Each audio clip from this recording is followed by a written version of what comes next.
I just want to welcome all the family and all the friends who came together today for what is a difficult thing to do, a very important thing, a thing of reverence and honor and respect, but nonetheless a painful thing. So difficult to give our final honors and to say goodbye to a person who we loved so much. You know, many people have a role as a father, as a son, as a neighbor, but there's few people who can be so good as one role in particular, that is being a friend. And I think that is the theme that we hear among all of the people who knew Larry, his family and his friends. They was just so good at being a friend. He was a man who had a gigantic heart. He had a love of people. He always wanted to do good for people and to give. He always thought more about another person and much less about himself. So today we give our honors, our last respects to our most beloved Larry Lawrence Baum. He's a devoted son of Burton Baum, who is here with us today, and his mother of blessed memory, Shirley Baum, loving brother of Rhonda and her husband Robert Henry, and of course, most beloved uncle of Jim, who's here today, as well as Arthur. And of course, the obituary doesn't really tell the whole story, because if it were to list all the friends and all the dear people in his life, it would be this long. So I'm sorry to the friends, but we just had to put in the family. So today we have a lot of things to share with you, about the specialness of this man. I have words to share with you from the family. They would have loved to have spoken and said in their own words how much they loved their son, their brother, their uncle, but it's just so difficult with the difficulty of the loss. But today we'll be able to share their words, and also we have a lot of kind people who've given me notes and things to read, people who wanted to share, and people who also are going to be able to say maybe a few words in person. So I begin with a selection from the Psalms, Psalm 23. First in Hebrew, then in English.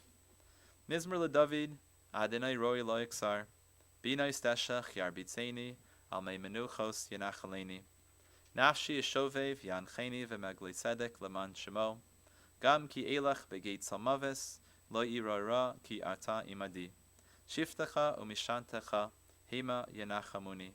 Tairach lefanai shulchan, neged soirai, dishanta v'shem en roshi, kosi revaya, aktov v'chesed yirdefuni, kol yemei chayai, v'shavte bebeis adinoi, le'orech yamim. A Psalm of David. God is my shepherd, I shall not lack. In lush meadows he lays me down, beside tranquil waters he leads me. He restores my soul. He leads me on paths of justice for his name's sake. Though I walk in the valley overshadowed by death, I will fear no evil, for you are with me. Your rod and your staff, they comfort me. You prepare a table before me in view of my tormentors. You anointed my head with oil. My cup overflows. May only goodness and kindness pursue me all the days of my life, and I shall dwell in the house of the Lord for many long days. We read Psalm 130. Shir Hamalos mimamakim kirasicha Adonai. Adonai shema v'koili tienzlacha kashuvos l'kol tachanunai. Im avonais tishmarya Adonai miyamod ki imcha haslicha leman tiverei. Kivisi Adonai kivisa nafshi avidra hachalti. Nafshi l'Adonai mashamrim laboiker shamrim laboiker. Yachel Yisrael el Adonai ki im Adonai chesed v'harbei imoi fadus. V'hu yifdei Yisrael mikol avonosav. A song of ascents from the depths I call to you, O Lord. My Lord, hear my voice. May your ears be attentive to the sound of my pleas. If you preserve iniquities, O Lord, who could survive? For you is with forgiveness, that you may be feared. I put confidence in my Lord. My soul puts confidence, and I hope for his word. I yearn for my Lord among those longing for the dawn, those longing for the dawn. Let Israel hope for God, for with God is kindness, and with him is abundant redemption. And he shall redeem all of Israel from all of their difficulties.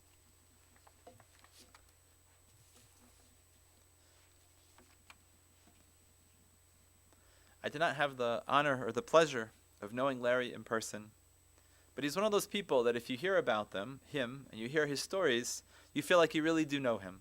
You can picture exactly how he did and what he did, and you can feel the warmth inside of his heart. And it's not just that he was such a great guy that it became easy to know, but he really has a coalition of very devoted fans. If you speak to his family, his father, his sister, his brother-in-law, his nephew, they're like experts in his life. You can ask him any question, what he liked to eat, what he liked to do, where he spent this year and that year. They'll tell you in a second. They truly are, and will always be his fans in a big sense. So if I were to summarize his life, as already been mentioned, it'd be clear to say that all he wanted to do was to do for others. That was his goal.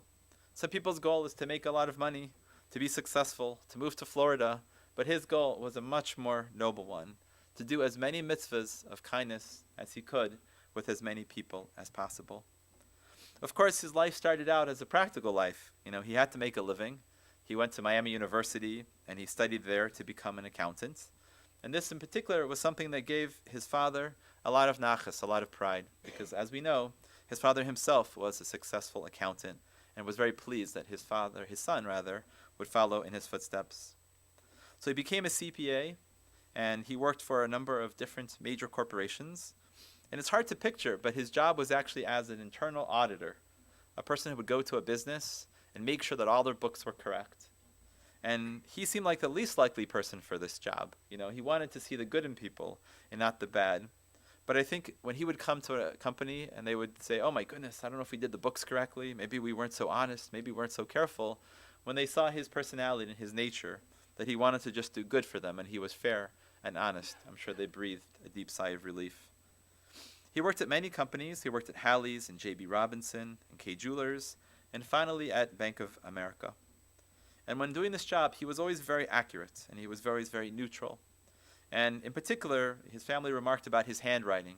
His handwriting was very precise and very small and very neat all the time. And that was his personality as an accountant.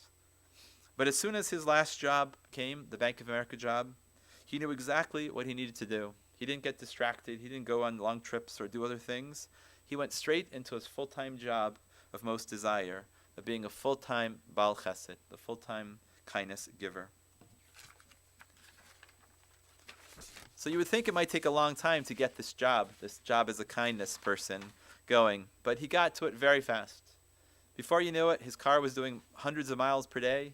His calendar was full with different people, and it was happening so quickly that he was so busy that he could barely keep up with this intensive schedule of kindnesses. Very often, if you were one of the people he wanted to help, you would say to him, well, I have a doctor's appointment at 3 o'clock. And he would see his mind spinning about all the things he had to do. He would say to you, instead of saying, no, I don't think I can, I'm too busy, he would say, wait a second, I can make this work. Let me just move things around a little bit. And he would find a way to get to your kindness. And the thing about him is, even though he was busy, you always had a feeling that he was your guy. He was your best friend. He was the one who would come to see you in the hospital and spend the most time with you. He would drop everything that he was doing just for you. But that was his calculus. He would drop everything for everyone else and do for everyone else by making everyone feel like they were his best friends. And in particular, this idea of constantly doing kindness was something he did until the very last moment of his life. It's very, very tempting to ask questions on God and to ask why things happen in a certain way and to overanalyze things. But just suffice to say that the last thing he did in this universe, the thing he did right before he passed away from a sudden cardiac event, was going to a friend's home and taking her dog out for a walk. And it was at that moment when he was going to take care of the dog and do something he loved to do, the moment that would have given him the most happiness, that God somehow decided that that would be the end. On one hand, a very sad occurrence to leave this world so quickly and suddenly without much preparation, but at the same time, in this world of spiritual, you can't imagine the incredible feeling that the last thing you did in your life was something that didn't require anyone to help you. You were never a burden. And as he said, you never had to be in a nursing home. His last moment was using every energy he had to do kindness for someone else. We all know how we feel when we want to try a new restaurant, we want to try a new gadget, we want to get something we have always wanted. That feeling of wanting something was something that he had, but it was how he felt when he was helping someone. He had a yearning, a zest to help someone. The first thing he would think about when he would wake up in the morning was, what can I do for someone and where? And literally, he wasn't just going for occasional kindnesses. He would go from one kindness to another. So busy. The funny thing about him was that he was a person who wasn't always on time. He had many milas, he had many great traits, but he wasn't always the most on-time person. And you can imagine with this crazy schedule, it made it very difficult. But his friends figured it out, that if you wanted him to do a kindness to take you to the doctor, if a doctor's appointment was at 3 o'clock, you would just tell him to pick you up at 1 o'clock. And he'd get there somewhere around 2 o'clock, and everyone would be happy, and it would all work out for the best. And now you can imagine a guy like this who did so much for people would have a lot to brag about, a lot of talking to do about how great he was. But the thing about him is he wasn't like that. He did very little talking about his good deeds, and he did a lot of doing. More action and less talk. But you know something? A lot of people, I think, might enjoy helping people, but it just doesn't really work out. You know, you have to find just the right balance to help a person. You have to make them feel like they're special. You have to make them feel that you have nothing else to do but to help them. You have to make them feel comfortable being in the car with you while you're driving them to an appointment when they can't do the driving. And so he really had this. He had the will to do good, and he had the personality to make people feel comfortable and to enjoy his kindnesses. And no one felt like a nebuch with him. No one felt like a sorry case that they needed his help. They really felt like they were a chashuva, important individual to be able to be part of his kindness. And the magic in this was that he was an amazing person with people. Anyone he saw, he immediately became their bosom buddy, their greatest friend. All kinds of stories where he would be introduced to a person one time, and that was all it took. His nephew Jim would introduce him to one person at a fraternal group meeting, and before you knew it, only weeks later, this person and Larry were best of buddies, like they've known each other for years and years. There's many people, many friends who I would like to mention, but hardly all of them. I know Marty Kahn, who couldn't be here because of health reasons. He was a tremendous friend of Larry, and he gave to Larry, and he received a lot from Larry. And in Jewish concept, there's an idea that one kindness leads to another kindness. And I know that was one of the amazing things about Marty, is that by knowing Marty at Menorah Park, that led from one kindness to another. That led him to know Rabbi Kirsch, who's in the audience here, and Rabbi Kirsch is a very modest person, but he helps to run the services at Menorah Park. And that was one of the things that Larry did with such love. He would be an usher, he would seat people, he would bring people their prayer book, and oftentimes he actually would pull out a little bit of his voice, a little bit of his singing, and to make sure that the chazanis, the davening at the services went well. And you can imagine the joy that brought to him, being able to help people individually, but being able to help a whole group of people in the context of the synagogue. So I know that we called Rabbi Kirsch in the middle of a family meeting yesterday, and he was just pouring with praise for Larry, and he hadn't had a time to process or think, but on the tip of his tongue was so much good stuff about Larry and Menorah Park. And also Montefiore too. We also contacted Norman Blum, who said the same thing about how much he helped with the services at Montefiore as well. His friend Eileen, who's here, and Cheryl, and many other people who said the most beautiful things about him.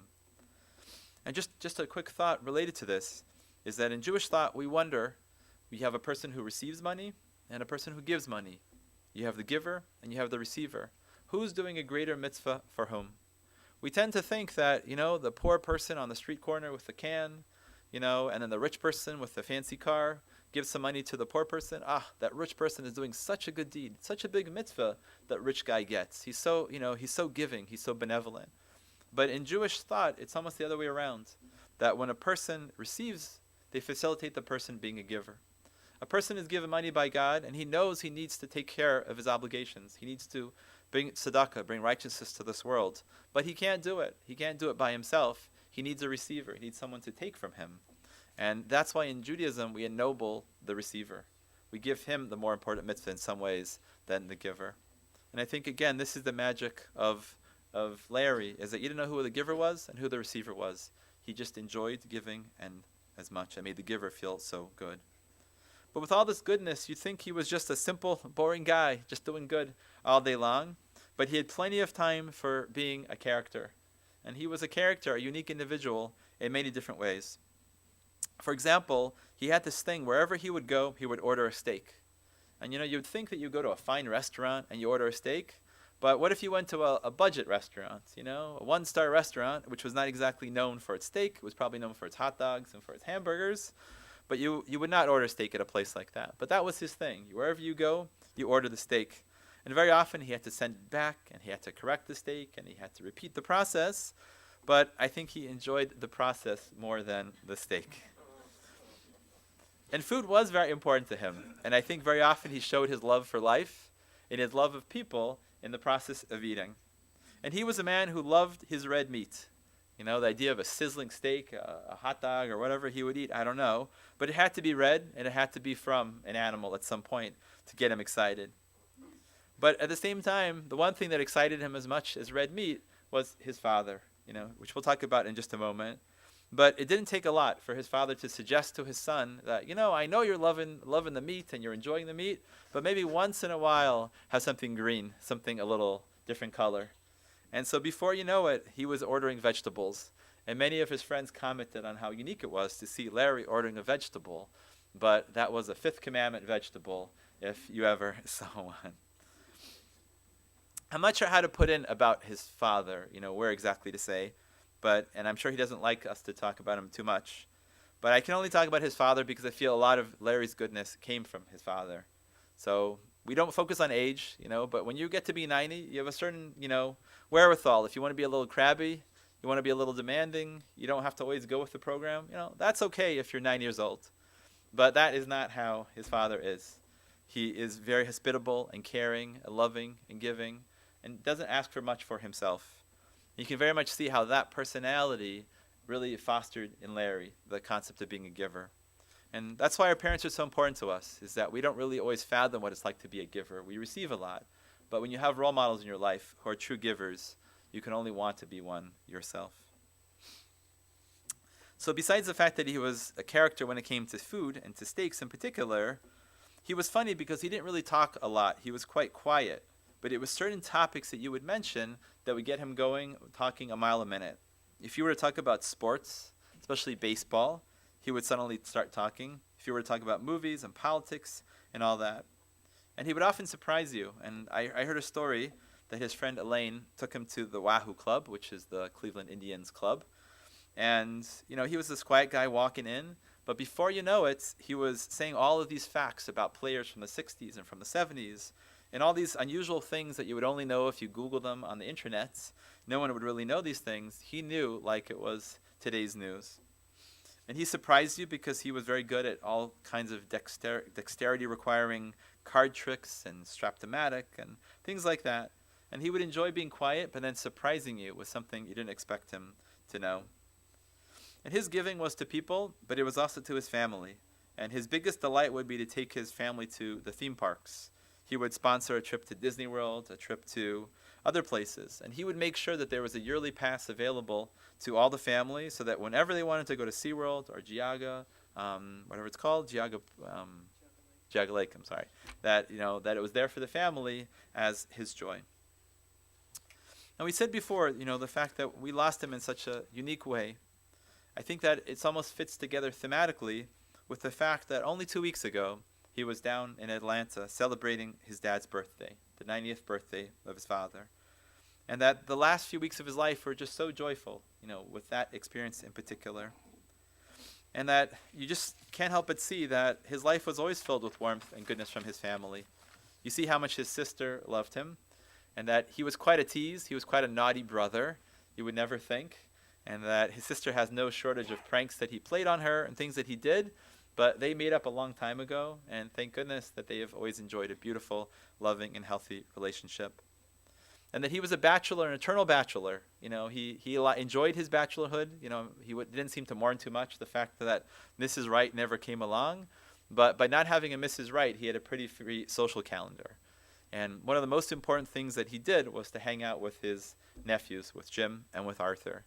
And that, again, Jim is like this family, very humble, very simple guy. But just seeing Jim talk about his uncle is the most beautiful thing. It makes you almost come to tears to see how much you guys loved each other and how much of a beautiful connection you had for one another. So there's much more I can say about how he was close to his family, both with us and not with us. And again, it was notable because his mother, Shirley, who passed away in 2004, that she was always on his mind, and he took very good care of her. And in fact, the two of them lived together in the same house or apartment, and he used to make her feel very secure and very good that he always had her back. And it was interesting that he was talking about her recently, that he wanted to go to see her grave. He wanted to go to visit her in the cemetery, something he hadn't done for a little while. And so all of these amazing things came together, sad and amazing things, at the end of his life. And I don't want to make it simple and candy coat it, but just to say that God has a plan. God has things figured out for us. We just don't always get the explanations and the reasons why amazing things occur. So today we mourn and we remember the life of our most beloved Elchanan ben Binyamin. He was named Elchanan after his grandfather, who was a very special man.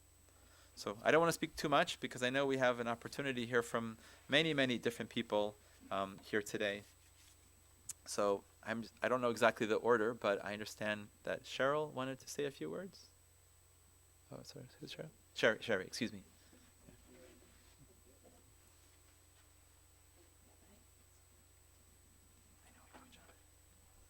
I just want you to know how honored I am to have known him. And forgive me because I did write a speech. But I just want you to know how special Larry is to all of us here. And his death is so sudden. And I'm still absorbed. But I'm going to do my best to get through this speech. I'm going to do my best. I'm going to do it for my family, for Larry's friends, and for Larry, who we truly, truly love. I am Sherry Cohn. He has taken care of my dad for the last 5 years. And I just want to thank him so very much for everything and the joy he did for my family and what he did for my father, how he changed my dad's life and ours. Anyone who touched Larry, he changed every one of our lives, and he taught us the meaning of love and care. Okay, I'm going to try very hard to get through this. Please give me patience.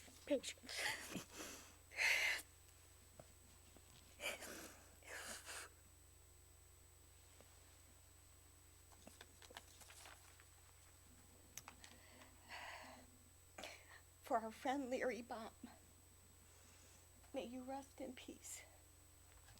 Oscar Wilde once said, "The smallest act of kindness is more than the grandest intention." Every person in this room today has been touched by Larry's act of kindness. That's just who he was. I had the honor of getting to know Larry as a loyal, trusted caretaker for my father, who was referred to me by my most wonderful family, who only talked of great wonders about Larry. His gentle spirit was a comfort for my father, as it was to all who he met and touched.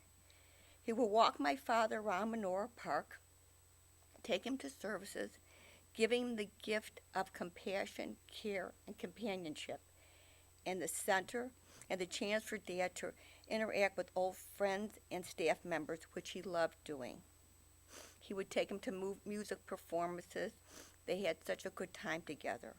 Whether at Menorah Park or Hillcrest Hospital, Larry was there to give comfort to my father, which I and my family are eternally grateful. They shared a love of sports, and at the end of a walk, they would go to the TV room, my dad's room, turn on the game of the night, and Larry provide the play-to-play for Dad to enjoy. We would hear him, "The Cavs are winning. The Browns are losing. Please, Browns, give us another play." I would often come by and find them holding hands, as if giving each other a precious gift of love and appreciation. He talked about his late mother, Shirley, who he truly loved and missed. He talked all the time about Burton, his father, whom he spoke with often, also sharing the latest scores and sports highlights. He would excuse himself and say, "Dad's on the phone. I got to tell him about this game."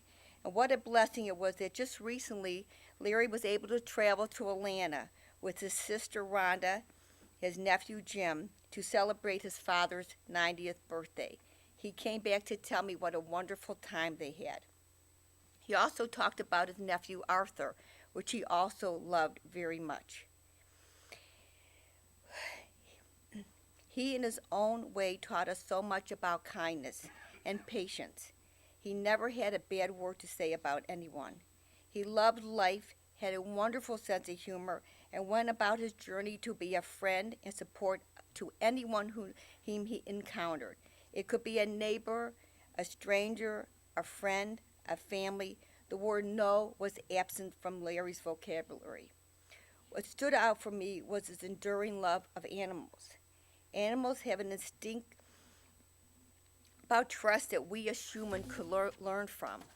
Larry was like the animal whisperer. Animals of all sorts loved him and gravitated to him. He would often bring Quate to Menora Park, and she soon became part of Menora Park's family as well as Larry.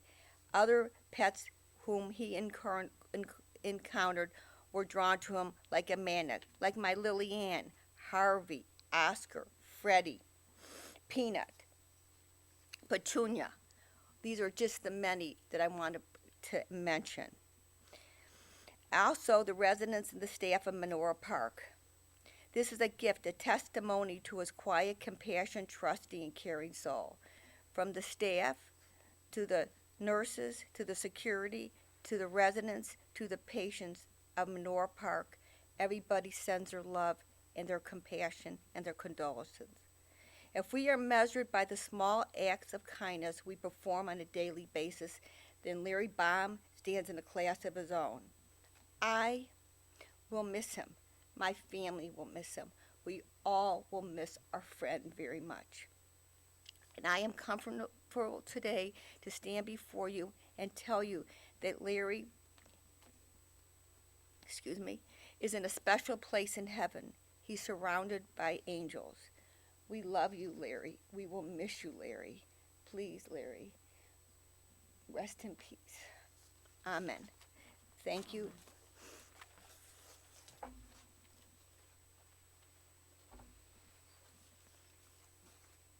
Thank you so much. It was such a beautiful tribute. I'm going to read 2 letters from other dear friends who wanted to share. And then one of the most important words that I wanted to be able to share with you would be the words from his own close family members, if they are inclined or able to. So he had a friend named Fred Levitt, and he has a few thoughts he would like to be shared with everyone here today. My friendship with Larry dates back to our days at Miami University, where we were both members of the ZBT fraternity. Larry and I remained friends after our time at Miami and enjoyed getting together to play racquetball, tennis, and share our interest in sports. We traveled together on vacation for many years, going to places like Orlando and Las Vegas. Larry was a true friend, someone I could depend on whether I wanted to get together socially or if I needed help. Larry frequently came to my rescue when I had a VCR, DVD, or other audio-visual issues. He had a true talent when it came to electronics. One of the things I will always remember and be thankful for is the care that he gave to my Aunt Sil when she needed ongoing care. I truly believe that with Larry's care and dedication, he gave my aunt additional years to live. A few years back, he also helped with the care of my father-in-law, for which Susan and I will always be grateful. Although we did not get to see each other as often as we would have liked to recently, I could always count on the phone to ring when something was happening with the Cleveland sports team. Larry, you will truly be missed. Thank you for being such a loyal friend. Fred Levitt.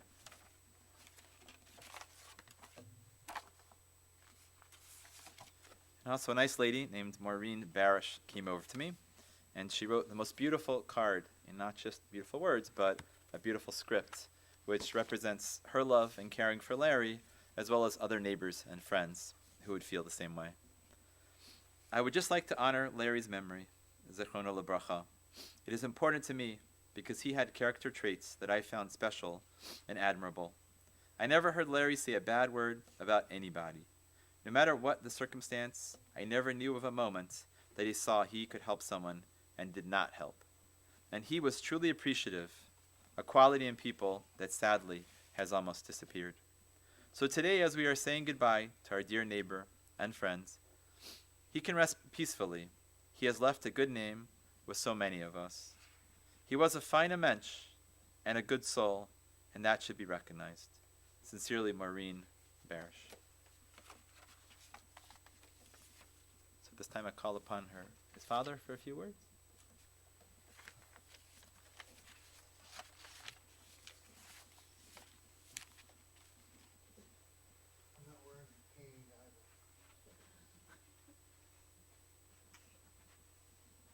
On behalf of my family, I'd like to thank all of you for coming. And I find myself in the unenviable task of delivering the eulogy for my son. As a parent, I never expected to outlive a child. And so it's been particularly difficult. Well, with the circumstances surrounding his death was so sudden. It just, we were still in a state of shock. And living in Atlanta as I did, I tried to entice Larry to come down south. And he would always answer the phone from a distance, I thought, and then I would ask him where he was.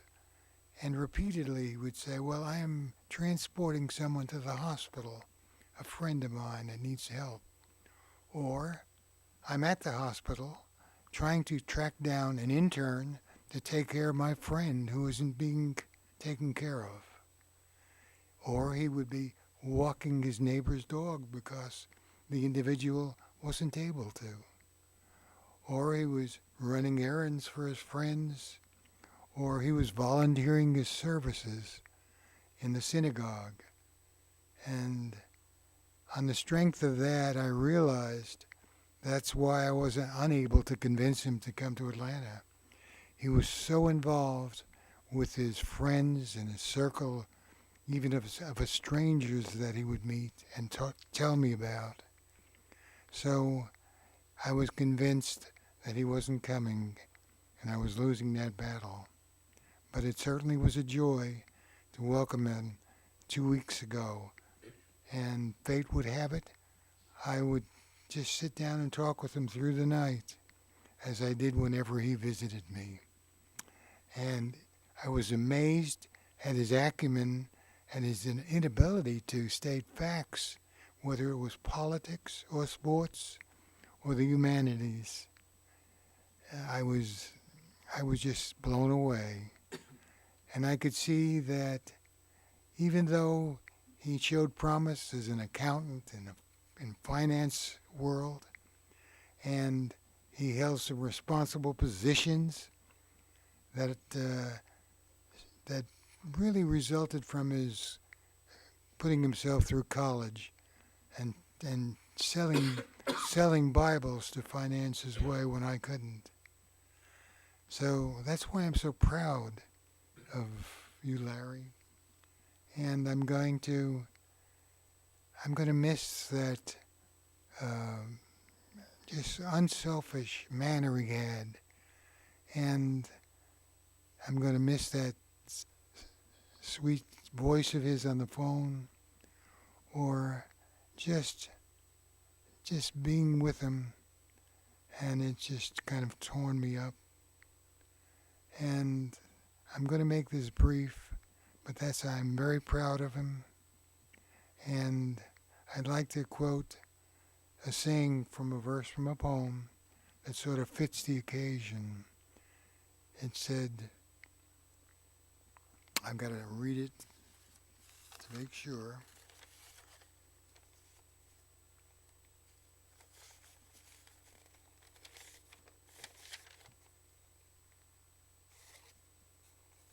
Lives of great men all remind me that we too can make our lives sublime, and departing, leave behind us footprints in the sands of time.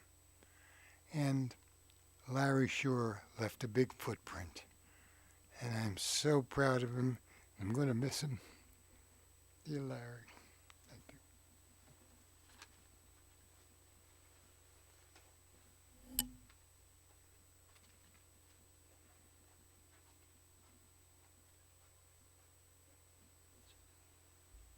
call upon his most beloved nephew Jim to say a few words.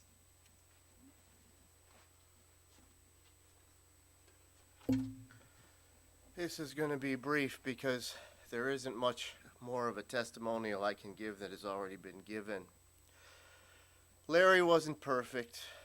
In addition to sending steaks back at restaurants almost all the time and not having very effective time management skills, he also told very corny jokes sometimes. We didn't always get along, but over the past 10 years we've gotten close. And there was a time there when I really needed somebody to be there for me, and he was there. He was always there. If I called him, he always made sure that if he didn't answer, he would call me back. And whatever I needed, I'm going to miss going to IHOP, doing dinner with him and seeing him on Wednesdays. He was a very close part of my life. And I can't say enough that he did as much for me as he possibly could, and I really love him, and I'm going to miss him. And I want to thank him for what he did for me when I went forth from the Mayflower condominiums.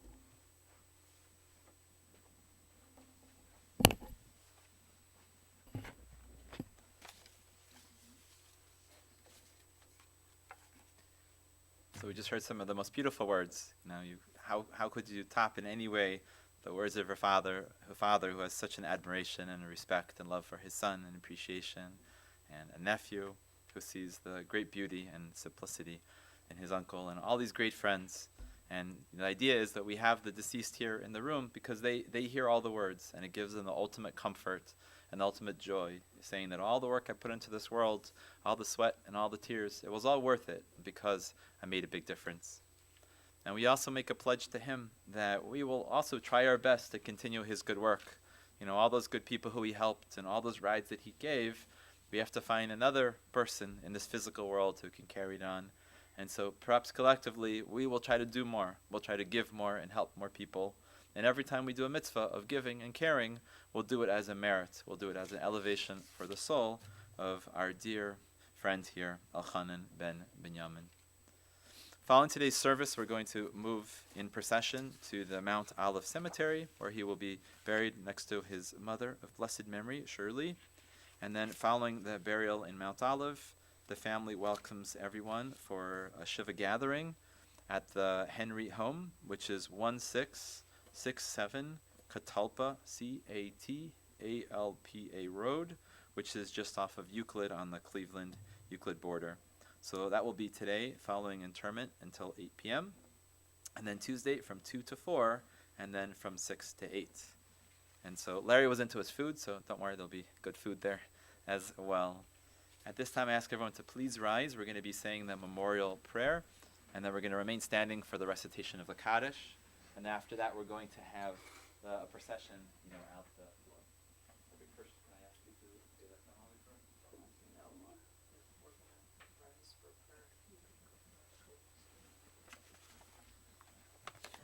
Okay, thank you.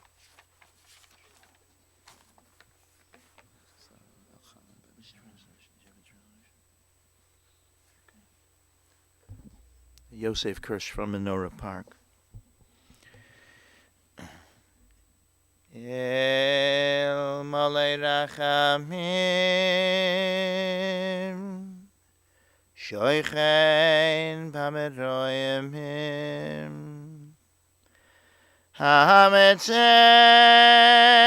Menucha Nechoino Al Kanfei HaShechino B'mahai Elois Kedoshim U'Tehorim Kizayar Harakia Mazirim Es Nishmas Elchanan ben Binyamin Sheholach Li'olamoi Bavur Shanu Mispalim Baraz Karas Nishmasoi Began Eden Tehei Menuchasoi Lochein Bal Harachamim Yastireu B'Seisek Nafav li'olamim. V'yitzror b'tzror achayim es nishmasoi. Adonai hu nachalosoi. V'yanuach al mishkavoi b'shalom. B'noimar. Amen. O God, full of mercy, who dwells on high, grant proper rest on the wings of the divine presence in the lofty levels of the holy and the pure ones, who shine like the glow of the firmament, for the soul of Elchanan, the son of Binyamin, who went on to his world. For we pray in his behalf and memory. May his resting place be in the Garden of Eden. Therefore may the Master of Mercy shelter him in the shelter of his wings for eternity, and may he bind his soul in the bond of life. Adonai is his heritage, and may he rest in peace on his resting place. Now let us respond, Amen. You may be seated. We're going to say the Kaddish now, actually. Forgive me, we're going to say the Kaddish. I'm sorry.